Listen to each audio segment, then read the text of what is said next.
make a few points from the email, the memo that I distributed on Friday accompanying Rich's analysis.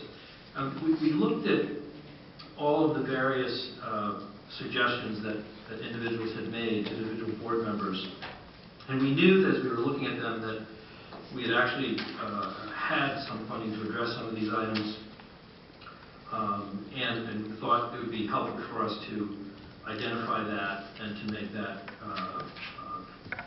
known. However, as we looked at this surplus, we tried to adhere to the three basic tenets, if you will. One, we tried and wanted to avoid putting funding into any recurring costs to the extent that we could, meaning obviously the easy one is staffing. We needed staffing, we had an enrollment increase. We really had no choice with regard to that and the impact of our enrollment increase. The rest, we looked at how we could support what was in our strategic plan, the priorities that we as a board had adopted, those critical areas that we wanted to address, our efforts to improve our district culture, our school culture, our classroom culture, professional learning for teachers and student engagement, and decided that that would be a more appropriate directive to place a more appropriate priority, if you will, in terms of the use of this funding. And then, of course, there was a third area, which was to the extent that we can improve certain physical structures, i.e. the special education pre-K center that we hope to move into in a year. That became another major priority. And it basically, as we reviewed all of these and we came together, there are two major changes that unfolded in the last week.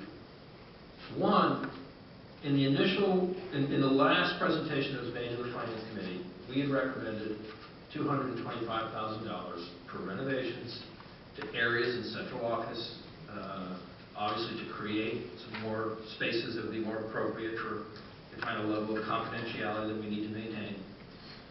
We had a lot of discussion, met with a number of my staff. They then took it and we said, look, if there are any other ways that we can do this, accompany this, accommodate this, I should say, and make some of these physical changes by reassigning, reallocating staff from their current offices and just changing configurations in terms of how we're organized, that we would want to try to do it in that way. And they did come back with a very good set of recommendations that we believe are workable, that will allow us to make some of these changes. There will be some minor adjustments we'll need to make, but it's not going to be in sync with the quite excessive, I thought, preliminary estimate of $225,000. At the same time that was happening, last Wednesday, actually that wasn't last Wednesday, it was the week before, when we were with all of our administrators. This was the day after our last board meeting. We had a major discussion about standards as it applies to schools, expectations for principals, expectations for our staff, and we spent a good deal of time talking about what it would mean to meet these expectations around culture change, around student engagement. And we actually asked the staff to participate in an exercise. We actually asked them, how can we at central office help you? What can we do? And there are about 50 to 60 administrators. They were organized in tables. Some of them were school-centric, if you will. They sat with their teams. And we listened very carefully and took notes. And it was very clear. They all participated. They shared. They talked about wanting more professional learning in the area of student engagement. They identified some other needs, and they were all in keeping with that thrust. And I remember saying, we will find a way to support your efforts to provide more support to you in your buildings. So it made sense. It made sense that as we were freeing up this expense, that we could use that expense to the extent that we could to provide funding to the schools for school-determined priorities. Might be, one school might want to have use Reading 180 for intervention for their kids. Another school may actually zero in on the professional learning around student engagement. But we would give them that option in sync with the priorities that we had set around changing school culture, around improving the quality of interaction with our teachers and our students, et cetera. And so that's a big change, and that is what that's what I'm proposing that we do with that. There were some other adjustments that we had to make. There were some actuals that came in terms of salaries for teachers and a few others, which is why we had to tweak it, and it wasn't a simple $225,000 for $225,000, so we made some other adjustments. But that's how we approach this. And then, obviously, knowing that, yes, to the extent that we can advance more technology for our schools, be it projectors, to the extent that we can advance, we have $2.5 million of capital improvements in the area of school safety, and we're actually already getting ready to submit bids to put in new intercom systems in schools, closed-circuit television in schools, locks. We're even looking at doing much more in the area of security around windows, beyond just entryway. There's a lot of planned work in that area. We're also going to have a major facility utilization study where we're going to be taking into account some of the other kinds of physical structures and changes that we're going to need as a system. Lockers, when families use our lockers at Norwalk High School during the summer, and they go in and they bring their children to participate in some of the summer programs or after-school programs, there's nothing worse than to go in there and see broken lockers and locker rooms that need further attention. And so that is also something that we, as Rich and I had talked about months ago, and what we've asked him to set aside funding so we can replace all those damaged lockers, but also assess the condition of all those locker rooms so we can raise the quality of them for our students who use them on a daily basis.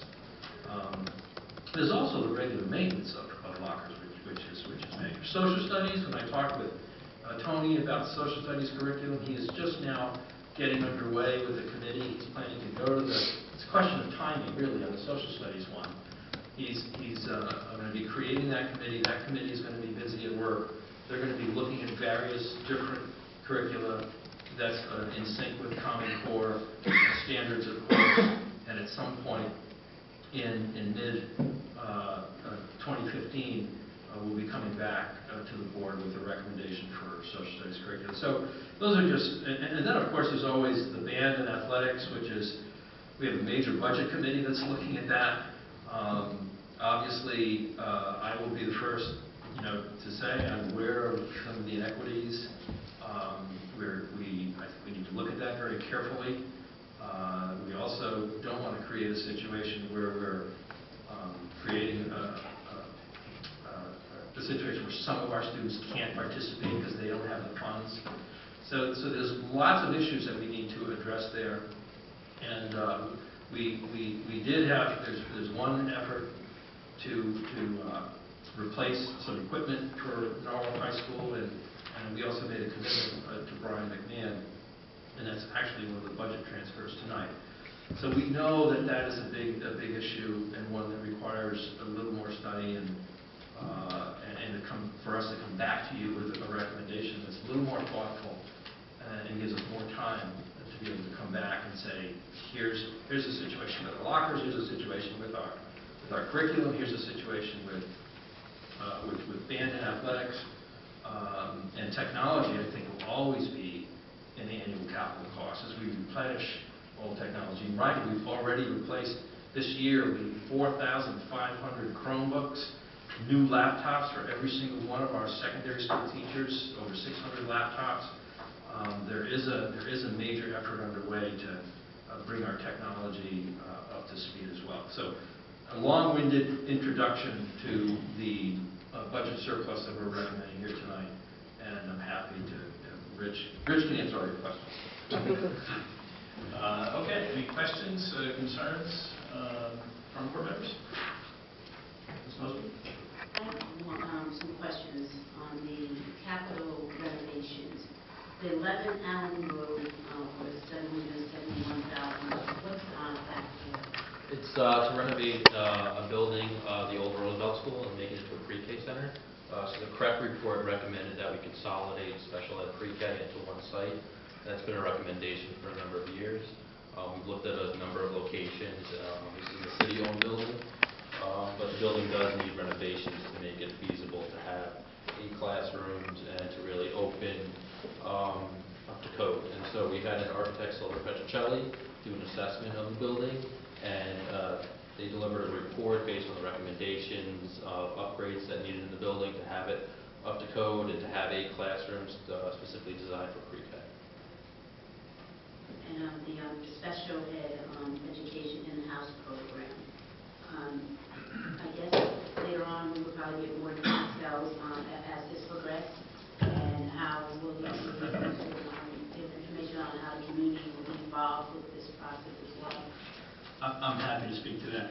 The last year during the budget cycle, one of the concerns that we had was that we showed how the increasing costs for students who go out of district for placement has skyrocketed from a couple of years ago where it was $6 million to over $8 million now.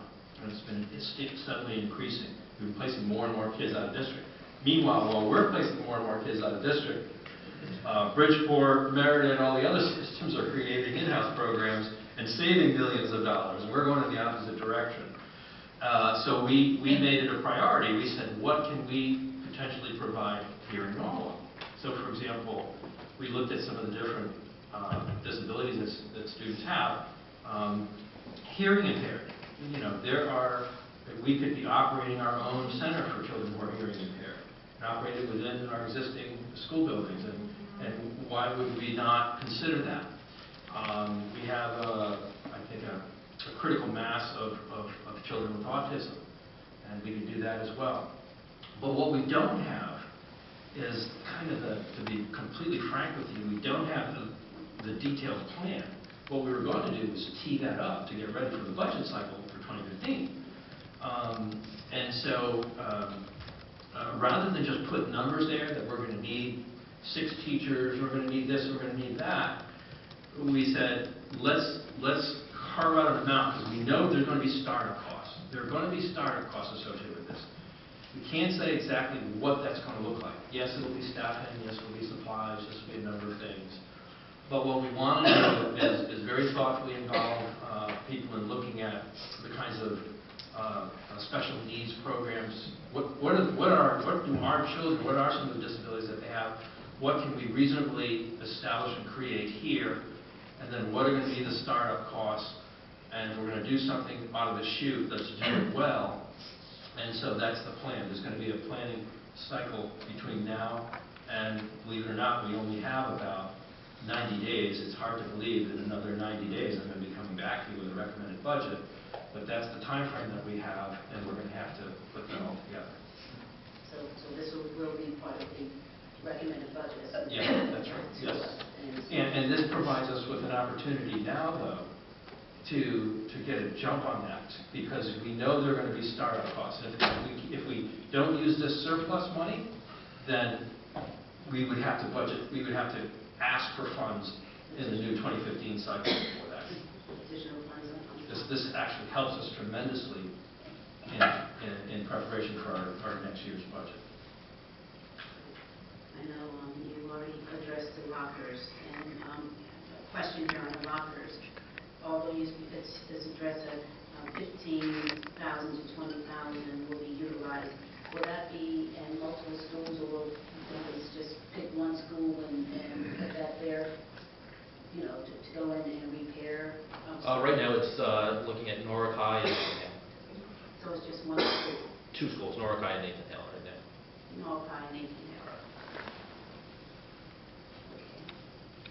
And I know that there was mention of smart boards. Would you, or someone could at least let me know how many that we have in our school presently? Because I know that's another item. I can do that. Do you have it now, or do you want to provide it? For No, I'll provide it for you. Okay. Now, on the strategic planning, and I know I heard that you said the administrators, they were part of it, and because of that session that you had, are there any feedback or any type of documents or something that can show what direction, that they're going in, that, because I know you said you took some of your input or from the meeting in order to develop your strategic plan. So Yeah, that's the information that I reported to you tonight. That's the information I gave to you. That's the information I reported. Okay. So all right. Okay. So so the administrators were part of it. They were, because the reason why I'm asking that is that the administrators are the people on the front line. They're the one that's mostly in the schools all the time, and they know basically. And I believe at the finance meeting, and I did state too in the email that I want to make sure that the administrators had input as to this surplus that's here. And I'm just, I was just asking to find out if they have actually put input, but since you said that was during the meeting, so that's fine.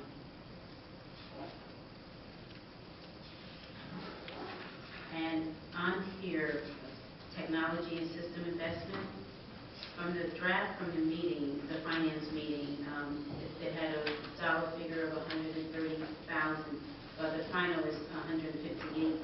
There's a difference of $28,000. Is that something additional added on to? It's more support for power schools. Power schools.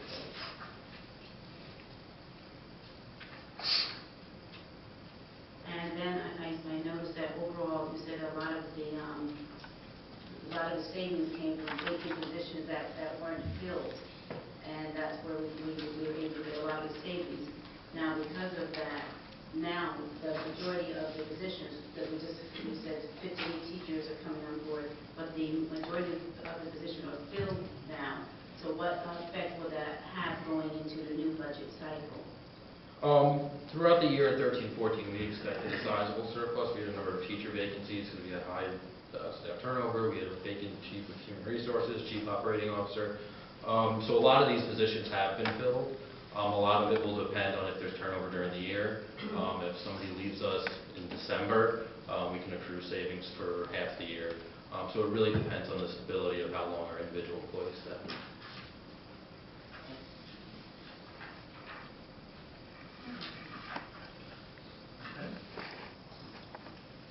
All right, Ms. Keys, then Ms. Rivas. First of all, I want to thank Dr. Rivera and Rich for putting together